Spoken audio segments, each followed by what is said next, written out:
Gunawan dan Gunarwati sekalian, ketemu lagi ya di channel saya Gunar Os. Dan ya, sebelumnya saya mau minta maaf dulu ya. eh Tadinya saya mau live, cuman saya salah pasang alarm. Jadi alarm saya nggak nyala, sehingga saya ketiduran. Sehingga ketika saya bangun, skornya udah 4-1 dan sudah selesai pertandingannya. Sekali lagi mohon maaf banget ya. Jadi saya langsung buru-buru cari siaran ulang, cari review-reviewnya. Sorry, bukan review, apa namanya? Highlights-highlightsnya. Pengen lihat juga kan, ini 4-1 gimana kejadiannya, siapa yang bermain bagus, siapa yang bermain jelek. Dan ya, memang pertandingan tadi ya, itu menurut saya menunjukkan ada beberapa perubahan dan ada beberapa rencana yang menarik bagi saya. Ada sedikit intipan-intipan menarik dari rencananya Arteta, dari pola permainan yang digunakan gitu kan ya. Yang pertama, kalau mungkin kita mau lihat line up-nya ya. Oke, kita lihat line up-nya ini kan menarik bahwa di sini Zinchenko sebagai apa namanya, wingback kiri ya. Lalu Havertz di midfield dan Jesus di depan. Vieira di kanan. Nah, ini jadi menurut saya ini kita ada dapat sedikit intipan ya terhadap apa yang ingin dilakukan Arteta. Zinchenko kemungkinan besar akan menjadi pemain rotasi di wingback kiri ya. Dan mungkin tetap akan dapat waktu bermain walaupun sudah ada Calafiori di musim depan. Jadi ya, saya mungkin melihat sekitar 20-25 pertandingan mungkin Zinchenko bisa dapat sebagai starter ya, melihat performa dia tadi. Lalu Havertz dan Jesus, nah ini yang menarik buat saya ya. Jesus di sini sebagai pemain depan ini juga ternyata sejak apa ya, sejak awal pramusim lah ya. Jadi sejak pertandingan tertutup melawan Leyton Orient, Jesus selalu dipasang di depan di pramusim ini. Ya nggak tahu nanti besok untuk Emirates Cup apakah Jesus lagi yang di depan. Tapi yang pasti ini satu hal yang menarik ya. Apakah Jesus ini akan tetap menjadi ujung tombak dan Havertz selalu ada di posisi nomor 8 sebelah kiri. Karena kalau memang Havertz ini akan tetap dipertahankan di midfield kiri, ini saya agak khawatir dengan posisi nomor 9. Kenapa? Karena Jesus tidak ada cadangannya. Cadangannya saat ini yang ada kalau kita mau ngomong itu Nketiah, dan itu sangat mengkhawatirkan buat saya. Saya membela-bela Nketiah, menurut saya dia bukan central forward. Bukan central forward yang cocok untuk Arsenal. Jadi ini satu hal yang menarik ya, untuk kita perhatikan nanti ke depannya. Havertz juga bermain sebagai nomor 8 ini sangat menarik juga ya, karena dia dalam pertandingan ini bisa dapat 2 assist dan 1 gol. Dan pergerakan bolanya yang saya lihat dari tadi siaran ulang dan apa namanya, highlights, dia ngacak-ngacak pertahanannya Leverkusen loh. Ngeri banget nih Havertz ya. Jadi sangat merusak konsentrasi defender gitu kan. Dan positioning dia gila keren banget gitu. Jadi ya, ini satu hal yang menurut saya perlu dipantau ke depannya. Apakah ini yang akan memimpin kita di lini depan? Ini apakah Havertz atau Jesus? Karena ya, Jesus di pramusim ini cukup tajam gitu ya. Ada beberapa ya, dia dapat berapa gol sih, kalau nggak salah 3 gol di seluruh pramusim ini. Dan ya, itu gol yang apa namanya, cukup bagus gitu loh, hasil yang cukup bagus untuk Gabriel Jesus, terutama dengan cara bermain Arsenal. Bisa mendapat 3 gol ini menurut saya hal yang luar biasa gitu ya. Dan Havertz ini selain gol keempat Arsenal ya, dia di 3 gol awal itu ya itu 2 assist dan ya dia gol juga kan gitu, gol itu menurut saya juga eh, jadi nomor 8 sebelah kirinya dia cukup efektif gitu. Ya, ini satu hal yang harus kita terus perhatikan. Ini tadi bagi saya kekhawatirannya adalah dengan Jesus di depan, ini siapa pelapisnya gitu. Apakah memang Havertz juga akan jadi rotasi di depan dan di midfield? Menurut saya akan sangat terlalu berat mungkin ya bagi Havertz kalau dia rotasi di kiri dan di depan, berarti kan dia akan main terus gitu. Apakah di midfield atau di depan, kalau dia rotasi di 2 posisi ini akan terlalu berat menurut saya ya. Jadi Jesus kalau memang mau di depan menurut saya harus ada cadangannya. Dan menurut saya, mohon maaf, Nketiah bukan orangnya gitu. Karena ini juga kita apa ya, Nketiah itu di masalah penjualannya ini masih masih sangat meragukan apakah akan dijual gitu ya. Ya itu dari sisi penyerangan ya, menurut saya sangat sangat sangat keren gitu loh Arsenal untuk penyerangannya ya, untuk di pertandingan ini melawan Leverkusen. Oke lah, ini memang masih apa ya, kalau mau dibilang masih pramusim, jadi nggak terlalu mencerminkan juga kan untuk kedepannya. Tapi ini juga memberikan sedikit intipan-intipan tentang apa yang ingin dilakukan oleh Arteta. Hal berikutnya yang saya ingin ngomong adalah Zinchenko gitu kan. Zinchenko sebagai fullback kiri kita. eh Ya, golnya yang pertama itu kerjasama memang dari sisi kiri. Nah, ini yang membuat saya juga sangat sangat senang dengan pertandingan hari ini. Sisi kiri kita tajam. Ya, jadi dengan Trossard, Zinchenko dan Havertz di kiri itu oke, keren gitu mainnya tadi ya. Gol pertama kita ini kan Zinchenko, itu kerjasama dari Havertz, Trossard dan Zinchenko. Havertz dari sebelah kiri dia maju ke depan ya, memberikan umpan ke tengah. Di situ ada Trossard.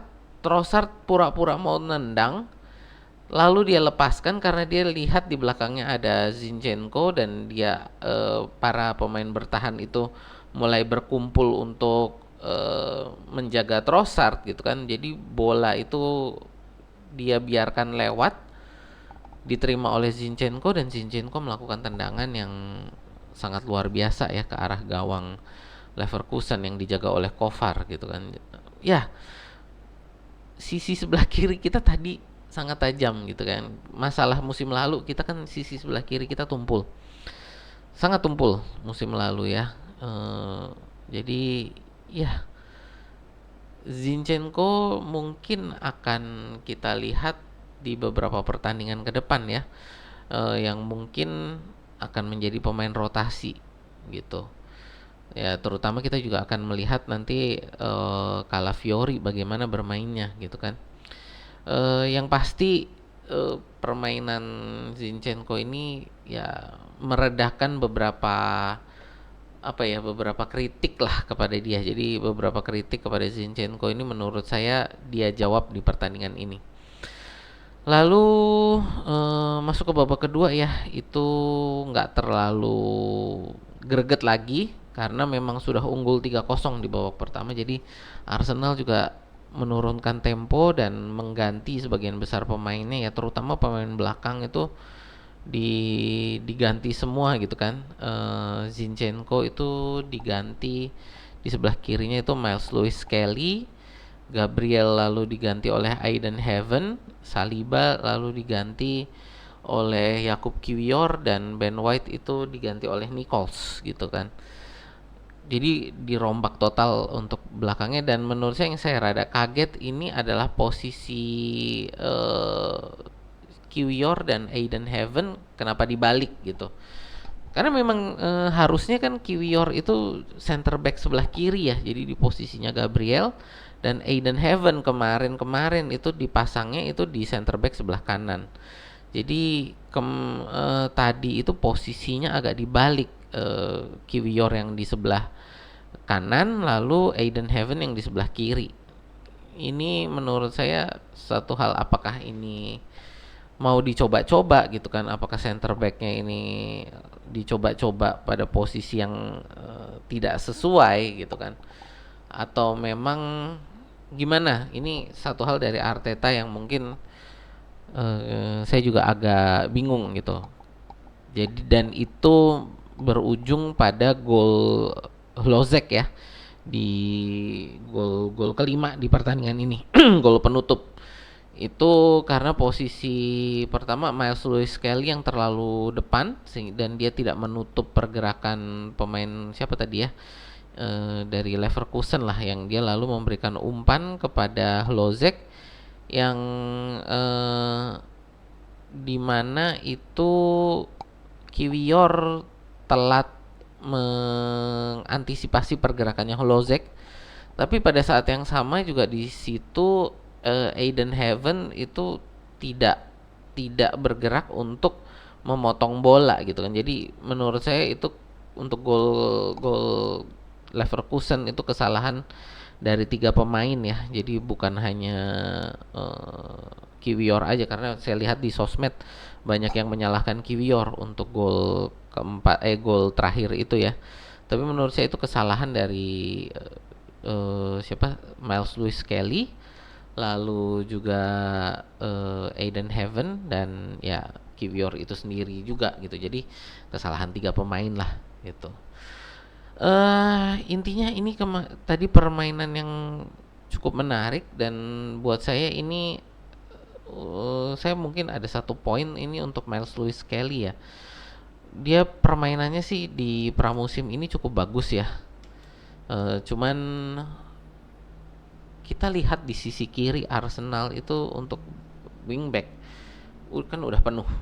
Ya kita lihat ada di sebelah kiri itu wingback kiri Zinchenko saat ini masih ada, Calafiori baru datang, lalu di situ juga masih bisa diisi oleh Timber, Kiwior ya. Kita Tierney masih belum dibuang. Mohon maaf pakai kata dibuang, tapi Tierney ya belum terjual karena juga posisinya lagi cedera ya Tierney. Jadi sorry, Miles Lewis Kelly ini menurut saya apa ya, sangat sulit mungkin untuk menembus tim utama kalau dia bermain di sebelah kiri. Tapi kalau kita lihat ini kan di midfield kita masih butuh sosok nomor 6, yang dimana saat ini diisi oleh dua pemain yang menurut saya terlalu rentan gitu ya kalau untuk Arsenal. Pertama Jorginho, yang ya kita harus fair lah, umurnya sudah sangat tua untuk seorang pemain sepak bola profesional. Lalu juga Thomas Partey yang terlalu rentan cedera gitu. Jadi mungkin Miles Lewis Kelly saya harap juga mungkin bisa dikasih kesempatan untuk bermain sebagai central defensive midfield, karena itu adalah posisi dia di akademi. Yang membuat dia naik di akademi ini adalah posisi central defensive midfield ini sebagai nomor 6 gitu kan. Jadi kalau bisa mungkin saya juga pengen lihat ya Miles Lewis Kelly ini kalau di posisi nomor 6 bagaimana mainnya gitu kan, kalau kita ngomong sudah masuk di tim inti gitu. Dan bagaimana juga apa ya, apakah Arteta akan memberi kesempatan untuk Miles Lewis Kelly bermain di nomor 6? Karena kalau kita lihat di sisi fullback kiri ini sangat sangat padat, sehingga menurut saya akan sangat sulit bagi Miles Lewis Kelly untuk mendapatkan waktu bermain di tim inti kalau liga sudah berjalan gitu. Ya, untuk Xhaka ya ini yang terakhir lah ya, untuk Xhaka welcome home ya.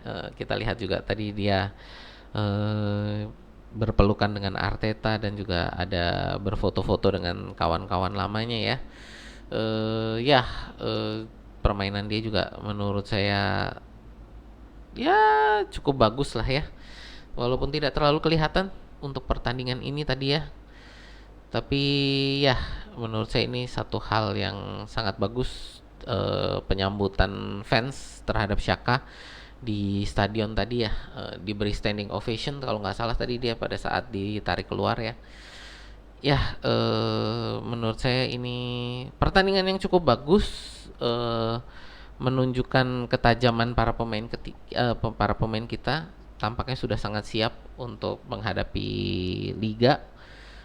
Tinggal satu pertandingan pramusim lagi ya. Ini adalah untuk Piala Emirates. Jadi ini piala dari sponsor lah ya. Yang kita tiap tahun ada ya. Nanti kita lihat tinggal satu pertandingan itu,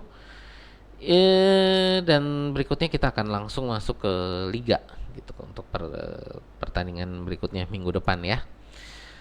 Ya, itu aja dari saya. Sekali lagi mohon maaf ya tadi saya alarm saya salah pasang sehingga nggak nyala sehingga gagal live hari ini.